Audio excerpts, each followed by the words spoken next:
আমি ওনাকে হামি খেতে পারবো না? আমি ওনাকে জড়িয়ে ধরে আদর করতে পারবো না? এ কি তোমরা করেছো নোংরাপোনা, তা বলে কি প্রেম দেবো না? আমাদের একটি কান আছে, পৈতৃক সম্পত্তি তৃণমূল দেয়নি এই কান কিনে, তাই না? কানের ফুটোর সামনে এসে জয় বাংলা বলে উচ্চিংড়ের মতো লাফাচ্ছে ভদ্রলোক। আপনিও তো চুমু দিচ্ছেন। আমি কেন চুমু দেবো না? ওই যা করে লাফাচ্ছিল, আমাদের সঙ্গে 40টা ছেলে ছিল। এই অসভ্যতামি যে তৃণমূল করছে, আমাদের ছেলেগুলো যদি জয় শ্রীরাম বলতো তাহলে তো উনি পেটাই পরোটা হয়ে যেতেন। এটা তো ঠিক না।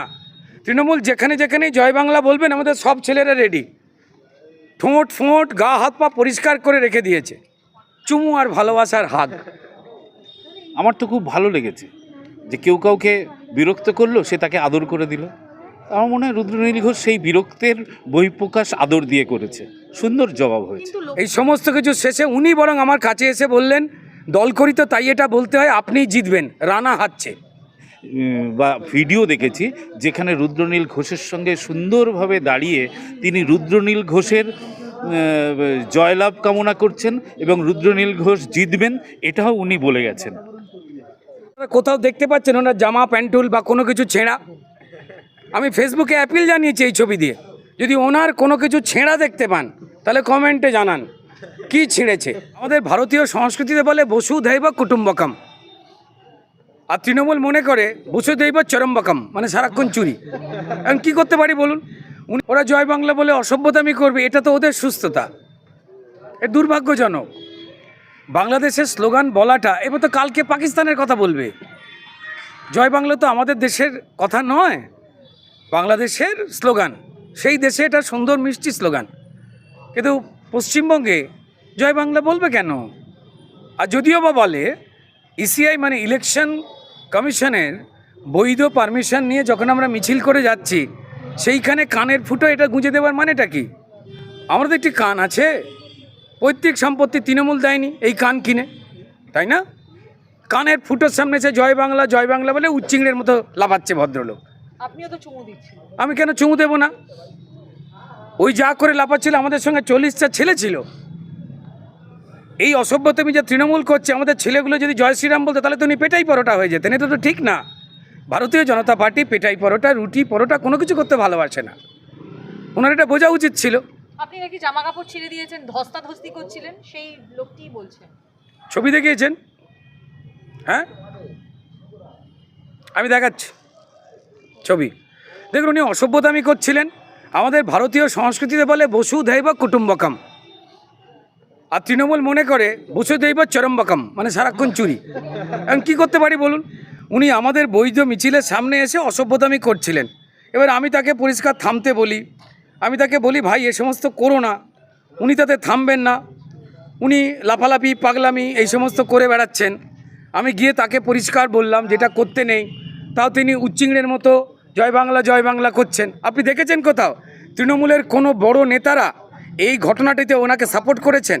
কেউ করেননি। তারা বুঝতে পেরেছেন যে বিপদ আছে। ঠিক আছে, এই দেখুন, এই সমস্ত কিছু শেষে উনি বরং আমার কাছে এসে বললেন, দল করি তো তাই এটা বলতে হয়, আপনিই জিতবেন, রানা হারছে। আমি এখানে জুম করে দেখাচ্ছি, এইখানে উনি যে এই একদম শেষে আমার যে হাত ধরে নিয়ে আমার যে আপনি জিতবেন বলছেন, এই সব শেষে আপনারা কোথাও দেখতে পাচ্ছেন ওনার জামা প্যান্টুল বা কোনো কিছু ছেঁড়া? আমি ফেসবুকে অ্যাপিল জানিয়েছি এই ছবি দিয়ে, যদি ওনার কোনো কিছু ছেঁড়া দেখতে পান তাহলে কমেন্টে জানান কি ছিঁড়েছে। জয় বাংলার পাল্টা আপনি এটা করবেন কেন করব না? ওরা নোংরামি করবে, তার বদলে তোমরা করেছো নোংরাপোনা, তা বলে কি প্রেম দেব না? আমরা ভালোবাসার পথে বিশ্বাস করি। বললাম তো, বসুধৈব কুটুম্বকম। উনি যা খুশি করুক, উনি তো আমার হাওড়ারই ছেলে। কালকে যখন তৃণমূলের সবাই জেলে চলে যাবে, উনি কি করবেন? উনি তো কষ্ট পাবেন, তখন তো আমায় গিয়ে ওনাকে সান্ত্বনা দিতে হবে। এটা তো তোমার ডিউটির মধ্যে পড়ে। তৃণমূল যেখানে যেখানেই জয় বাংলা বলবেন, আমাদের সব ছেলেরা রেডি, ঠোঁট ফোঁট গা হাত পা পরিষ্কার করে রেখে দিয়েছে, চুমু আর ভালোবাসার হাত। এইটাই তো ভ্রাতৃত্ব। আমরা কোলাকুলি করি না, এটা তো আমাদের পরম্পরা। আর বরং হাওড়া রাম রাজাতল একটা বড় জায়গা, যেখানে 300 বছর ধরে ভগবান শ্রী রামচন্দ্রের ভব্য মন্দির, সেখানে পুজো হয় 300 বছর। আর এটা শুনে প্রথমে জয় শ্রীরাম শুনে মমতা বন্দ্যোপাধ্যায় গাড়ি থেকে ছুটে নিয়ে গিয়ে বলেছিলেন গালাগাল দিচ্ছেন, আর আজকে তিনি ফেসবুকে রামনবমীর জন্য পোস্ট করে বলছেন সবাই শুভেচ্ছা নিন। ভাবুন, কয়েল পুড়ে গেছে।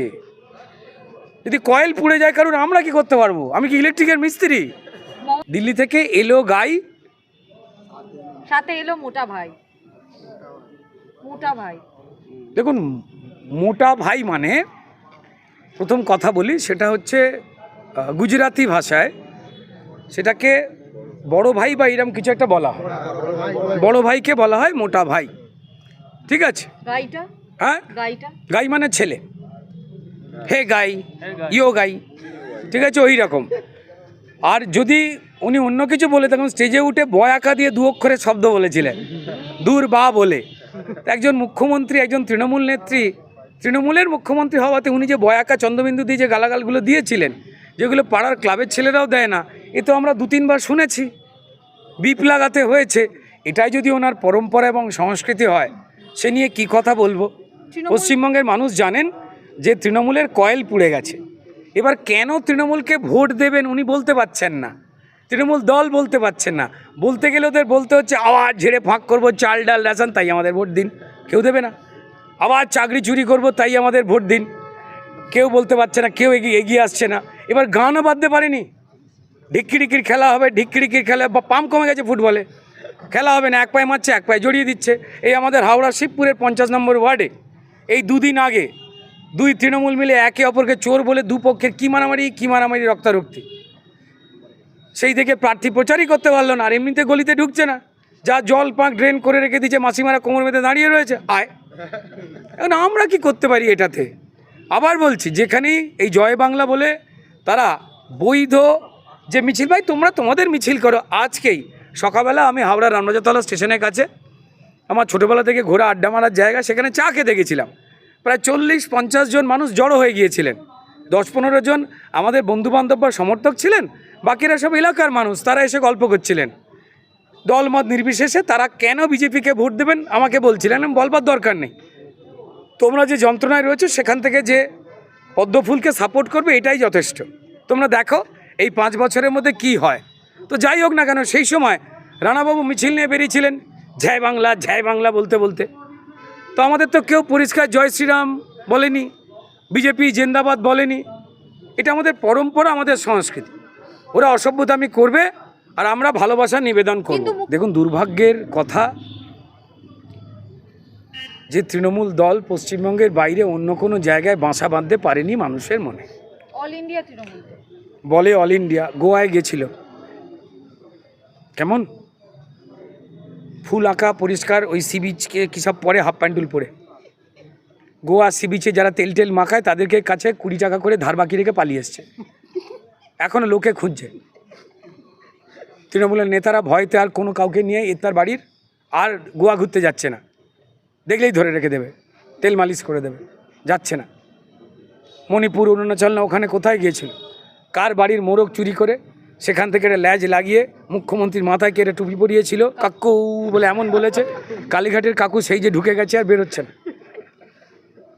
ত্রিপুরাতে গিয়েছিল, ত্রিপুরার প্রসিদ্ধ পেটাই পরোটা দিয়ে তাদের ঘুগনি খাইয়ে দিয়েছে। স্টেশনে এয়ারপোর্টের পাশেই ঘুরঘুর করছিল, গাড়ি পাচ্ছে না। কুণাল ঘোষ গেছিল, সব ঝাড়ে ওরা খবর পেয়েছে ত্রিপুরারও ট্যাক্সি ঝাড়তে এসছে, তাই কেউ ট্যাক্সি দেয়নি। আমরা কি করব? এখন আমাদের যারা নেতারা রয়েছেন, সেটা বলুন প্রধানমন্ত্রী বলুন নরেন্দ্র মোদীজি, বা শক্তিশালী আমাদের স্বরাষ্ট্রমন্ত্রী বলুন অমিত শাহজি, তারা তো সারা দেশের মন্ত্রী, সারা পৃথিবী তাদের ঘুরে বেড়াতে হয়, সারা দেশ তাদের ঘুরে বেড়াতে হয়, এবং ইলেকশনের সময় তো তারা তো প্রত্যেক জায়গায় যাবেন। আর বাকি থাকবার জন্য আমরা রয়েছি। তো এখন ওদের দলের সংসার বাড়েনি, লোকে চোর বলে অন্য রাজ্য তাদের অ্যাকসেপ্ট করেনি, তার জন্য ওরা এখানেই সারাক্ষণ পাড়া কমিটি বানিয়ে চুকিতকিত খেলছে। এটাতে আমরা কি করতে পারি? আমি বলছি, দেখুন, মুখ্যমন্ত্রীর বাড়ির সামনে থেকে ডাবওয়ালারা উঠে গেছে।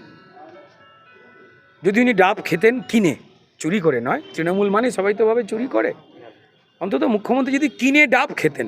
বয়স হয়েছে, আমি তার আরোগ্য কামনা করি, সুস্থতা কামনা করি, সফলতা কামনা করি, মুখের ভাষা ঠিক হওয়া কামনা করি। কিন্তু বিজেপি তো দুমুখ সাপ, নির্বাচনের সময় একটা ছবল দেবে, নির্বাচনের পরে একটা ছবল দেবে।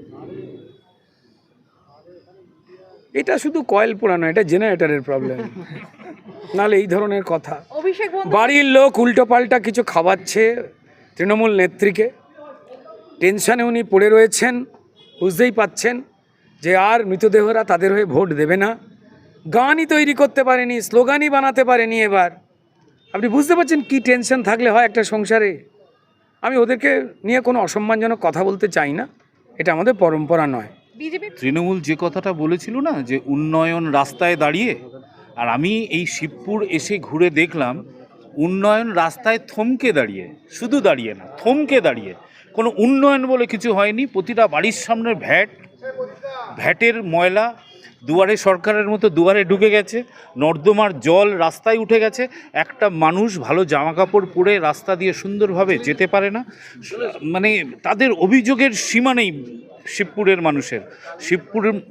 শিবপুরে এসে রুদ্রনীল ঘোষের প্রচারে গিয়ে আমি এইটুকু বুঝতে পেরেছি, এই শিবপুরের মানুষ পরিবর্তন চায় এবং শিবপুরের প্রার্থী রুদ্রনীল ঘোষকে পদ্মফুল চিহ্নে ভোট দিয়ে বিপুল ভোটে জয়যুক্ত করবে, এটুকু আমি বুঝতে পেরেছি।